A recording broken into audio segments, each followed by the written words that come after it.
നമസ്കാരം, കൊട്ടാരക്കര മീഡിയയിലേക്ക് സ്വാഗതം. വാദി പ്രതിയായ സ്വർണ്ണ കവർച്ച കേസിൽ തുമ്പായത് ദൃക്സാക്ഷി പകർത്തിയ ചിത്രം. മലപ്പുറത്താണ് സംഭവം. സ്വർണ്ണ കവർച്ച സംഭവത്തിൽ പ്രതികളെ ഉടൻ പിടികൂടാൻ സഹായകമായത് ഇരുമ്പുഴി സ്വദേശി മുൻഷീർ പകർത്തിയ ഒരു സ്കൂട്ടറിന്റെ ചിത്രമാണ്. കാട്ടുങ്ങലിൽ നിർത്തിയിട്ട സ്കൂട്ടർ ചവിട്ടി വീഴ്ത്തി ബാഗുമായി രണ്ടുപേർ അതിവേഗം കടന്നുകളയാൻ ശ്രമിക്കുന്നത് കണ്ടപ്പോഴാണ് മുൻഷീറിന് സംശയം തോന്നിയത്.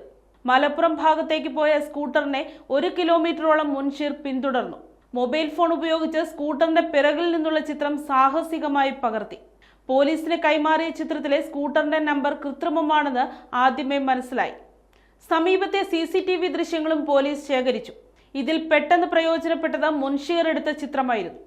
നമ്പർ പ്ലേറ്റിലെ 2 അക്കങ്ങൾ മാറ്റിയതിനാൽ വാഹനത്തിന്റെ RC ഉടമയെ കണ്ടെത്താനായിരുന്നു പിന്നീടുള്ള ശ്രമം.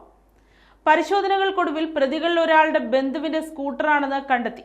സ്വർണം നഷ്ടമായ മലപ്പുറത്തെ ക്രൗൺ ജുവലറി ഉടമ ജയേഷിന്റെ പരാതിയിലാണ് മഞ്ചേരി പോലീസ് അന്വേഷണം നടത്തിയത്. സ്വർണ്ണ വ്യാപാരികൾക്ക് ആഭരണങ്ങൾ നിർമ്മിച്ചു നൽകുന്ന ഇദ്ദേഹത്തിന്റെ സ്ഥാപനത്തിന് കീഴിലുള്ള നിഖില ബാംഗിൾസിലെ ജീവനക്കാരനാണ് അറസ്റ്റിലായ സിവേഷ്.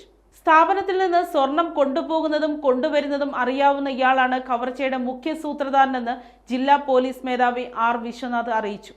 സിവേഷിന് മൊഴി കൂടിയായപ്പോൾ പോലീസ് സംഘം തിരൂർക്കാട് വലയമ്പൂർ ബെൻസുവിനെയും കൂട്ടാളിയെയും അന്വേഷിച്ചെത്തി. സ്വർണം വീട്ടിലൊളിപ്പിച്ച് ഇരുവരും സമീപത്തെ ക്ഷേത്രോത്സവം നടക്കുന്ന ഭാഗത്തേക്ക് പോയിരുന്നു. അവിടെ എത്തിയ പോലീസ് ബെൻസുവിനെ പിടിച്ചു. കൂട്ടാളിയായ ഷിജു ഓടി രക്ഷപ്പെട്ടു. ഇയാളെ ഞായറാഴ്ച 10 മണിയോടെ കസ്റ്റഡിയിലെടുക്കുകയും ചെയ്തു. അങ്ങനെ പരാതിക്കാരനാകേണ്ടിയിരുന്നയാൾ അന്വേഷണത്തിന്റെ ആദ്യ മണിക്കൂറുകൾക്കുള്ളിൽ തന്നെ സ്വർണ്ണ കവർച്ചയുടെ സൂത്രധാരനായി മാറുകയായിരുന്നു. സിവേഷിന്റെ ക്രിമിനൽ പശ്ചാത്തലം കൂടിയായപ്പോൾ പോലീസ് അക്കാര്യം ഉറപ്പിക്കുകയായിരുന്നു. പലയിടങ്ങളിലായി ലഹരിക്കടത്ത്, അടിപിടി, പോക്സോ കേസുകൾ പ്രതിയാണ് സിവേഷ്.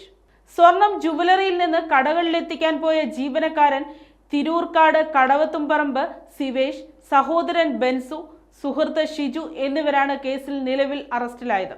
75 ലക്ഷം രൂപ വിലമതിക്കുന്ന 117 പവൻ സ്വർണമാണ് ഇവർ കവർന്നത്. ഇത് പ്രതികളുടെ വീട്ടിൽ നിന്ന് പോലീസ് കണ്ടെടുക്കുകയും ചെയ്തു.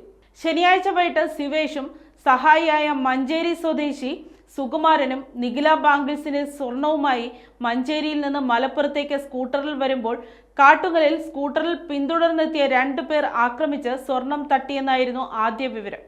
പരാതി കിട്ടിയതോടെ അന്വേഷിക്കാനെത്തിയ മഞ്ചേരി പോലീസ് സംഭവ സ്ഥലത്ത് നിന്ന് സിവേഷിനെയും സുകുമാരനെയും സ്റ്റേഷനിൽ കൊണ്ടുവന്നു. സിവേഷാണ് കവർച്ചയുടെ ആസൂത്രകനെന്ന് ചോദ്യം ചെയ്യലിൽ ബോധ്യപ്പെട്ടു. 3 മാസമായി സ്ഥാപനത്തിൽ ജോലി ചെയ്തതിന്റെ അനുഭവവും സിവേഷിനെ ആസൂത്രണത്തിന് സഹായിച്ചതായി പോലീസ് പറഞ്ഞു.